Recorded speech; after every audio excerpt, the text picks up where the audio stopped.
তুমি এভাবে কথা বলছো কেন? বললাম তো সিমরান সিঁড়ি থেকে পা পিছলে পড়ে গেছে। না, তুমি মিথ্যে বলছো। সিমরান সিঁড়ি থেকে পড়েনি, তাকে নির্যাতন করা হয়েছে, আর সেটা করেছো তুমি। এভাবে বলতে পারলে? হ্যাঁ, বলতে পারলাম, কারণ আমি বাচ্চাদের জন্য এত কষ্ট করি, আর তুমি আমাকে অপবাদ দিচ্ছ শুধু আমি স্বপ্ন বলি। না, তুমি স্বপ্ন বলে আমি তোমাকে যখন জানোই তখন জাস্ট সাইলেন্ট হয়ে যাও, নয়তো আমি তোমাকে সাইলেন্ট করে দেব। প্রয়োজনে ওই শয়তানের বাচ্চাগুলোকে তাদের মায়ের কাছে পাঠিয়ে দেব। ভেবেছিলে গায়ে বাছুর সহ তোমাকে বিয়ে করেছি মনের টানে? আমার সবকিছু চাই। তুমি ভীষণ ভুল করছো তাহলে নাবিলা। সবচেয়ে বেশি ভুল করেছো তুমি বাচ্চাদেরকে নির্যাতন করে। তুমি কি ভেবেছো এই ব্যবসার সম্পত্তি সব আমার? মোটেও না।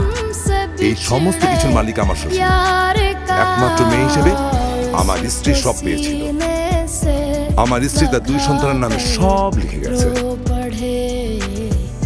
আমি তো জাস্ট পাহারাদার মাত্র। What? ইয়েস।